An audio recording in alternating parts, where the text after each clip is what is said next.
Graça e paz a todos vocês, irmãos e irmãs.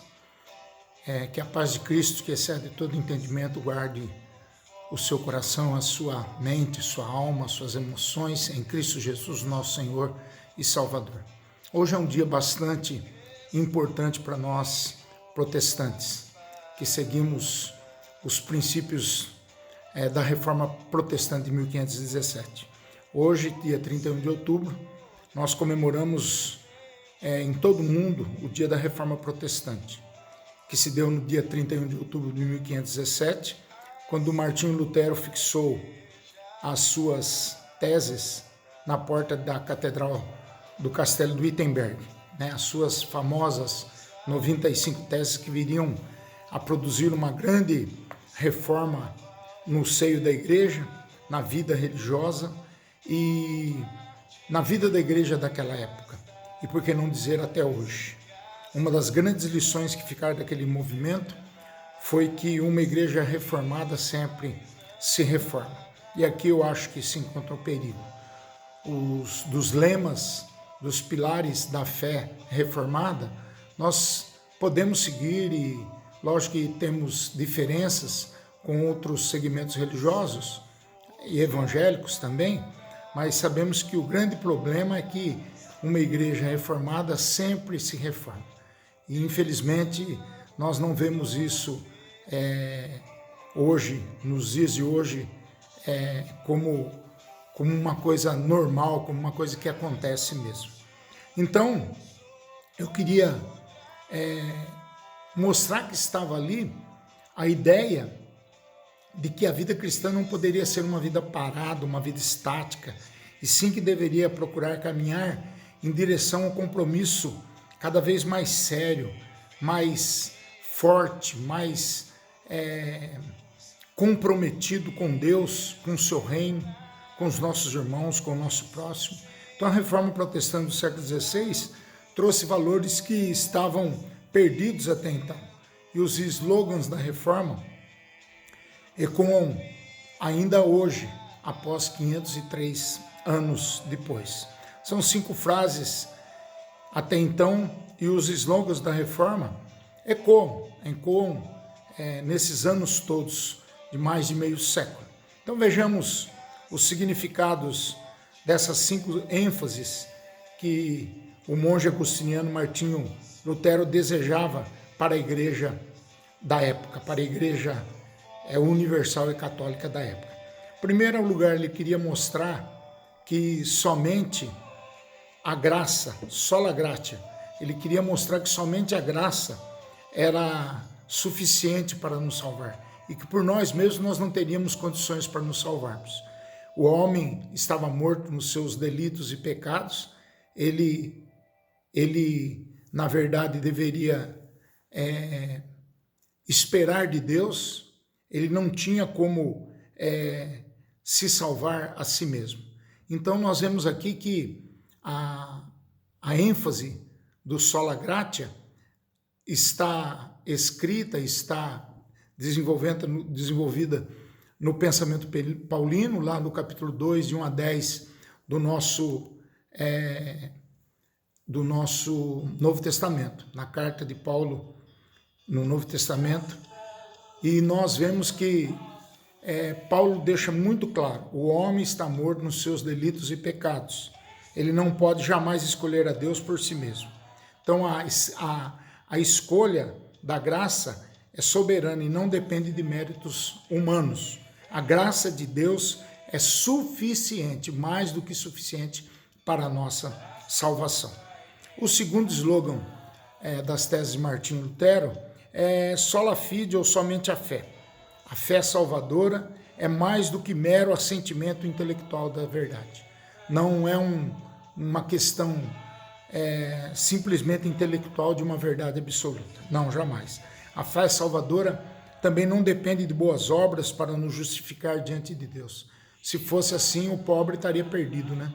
Que é difícil para o pobre investir e ajudar o próximo. Aí os ricos teriam poder econômico para fazer tal coisa, mas isso não é verdade. A fé salvadora também é um dom exclusivo de Deus e não um merecimento humano. não de obras para que ninguém se glorie, não de obras para que ninguém se glorie.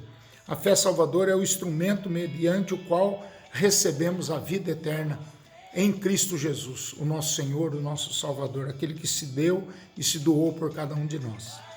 Também a fé salvadora não tem importância fundamental em nosso relacionamento com Deus. Aliás, a fé salvadora tem uma importância fundamental em nosso relacionamento com Deus, porque depende dele. Ele nos encontra, ele nos acha e ele nos dá para Jesus. Ele nos coloca nas mãos de Jesus. E Jesus mesmo disse que de maneira nenhuma lançarei fora aquele que o Pai me trouxer.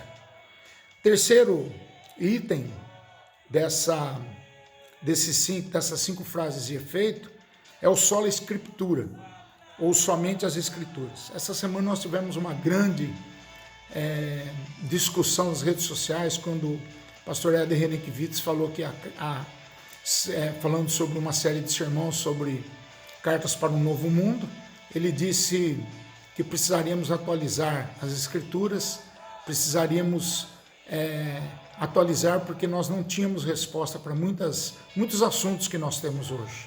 E citou questões de gênero, citou várias outras coisas. Depois, vendo um novo vídeo dele, eu entendi o que ele quis dizer. Que a questão não é mudar a Bíblia, a questão é mudar o contexto, é nós analisarmos o contexto da vida em que vivemos 2000 anos depois do evento Cristo. Isso eu entendi. E, logicamente, é uma coisa muito difícil, porque a gente já pensa que nós estamos mudando a Escritura, não é isso. Mas contextualizando as Escrituras para um novo tempo, para uma nova sociedade, para um ser humano totalmente diferente, caído, depravado, totalmente, como a própria Bíblia nos explica.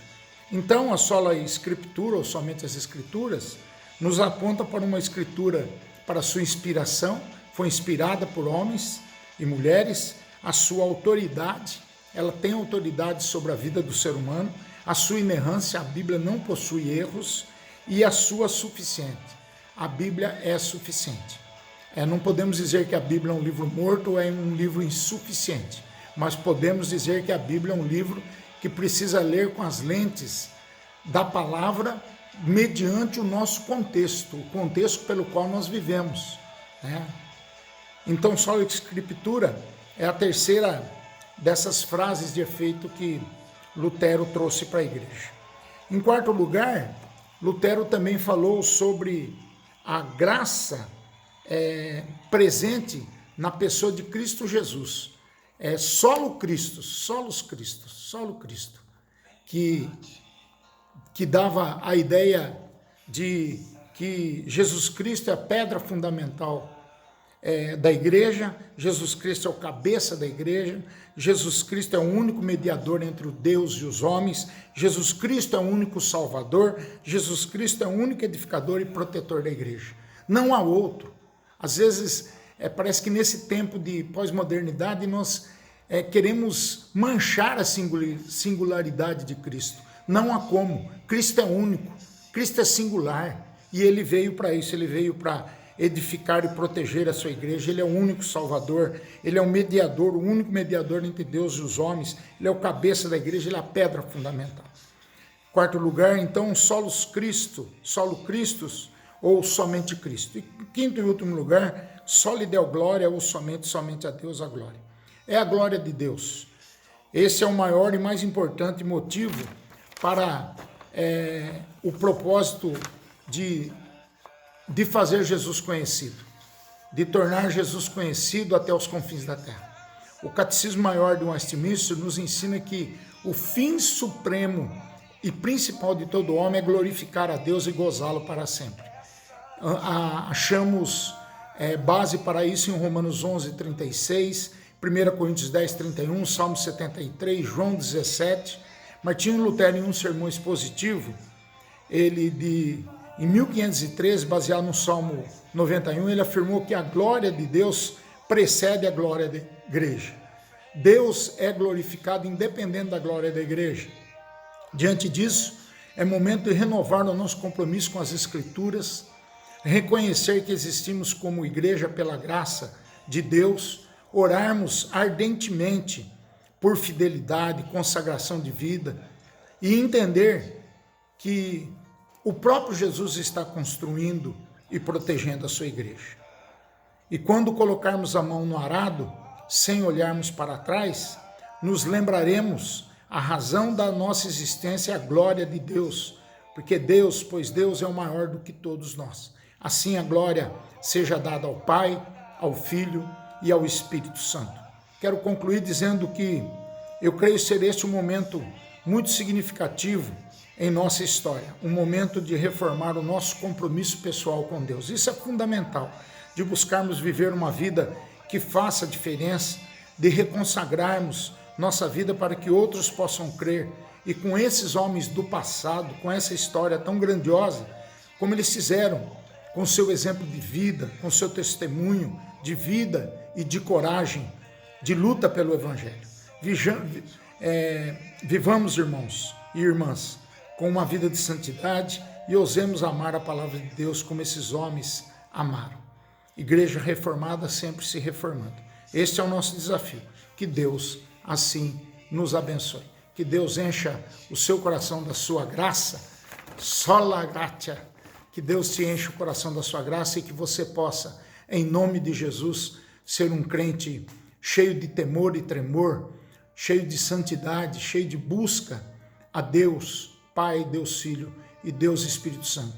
Que os ecos da reforma lá do século XVI possam entrar no seu coração, nos seus ouvidos, no seu coração, na sua vontade e mudar a sua mente, para que você seja um adorador verdadeiro, alguém que seja um discípulo verdadeiro de Jesus Cristo. Amém? Vamos orar.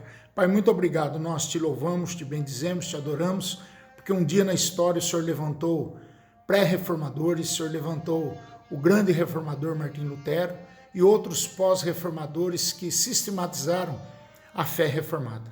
Obrigado, Pai, porque nós conhecemos essa fé, andamos nela e te agradecemos. Logicamente que a fé reformada tem muito mais que isso, possui muito mais estudos, complementações do que simplesmente esses 5 fatores. Mas esses fatores são pilares daquilo que o Senhor deseja para a nossa vida. Obrigado, Pai, Filho e Espírito Santo, porque o Senhor um dia levantou esses homens. Obrigado porque nós somos salvos pela graça. Nós temos as Escrituras como dando norte para a nossa vida. Que o Senhor nos abençoe, que o Senhor nos guarde e nos proteja no nome santo e maravilhoso de Cristo Jesus. É a nossa oração em nome dele. Amém. Que Deus te abençoe, te guarde e te proteja. E feliz dia da reforma para você.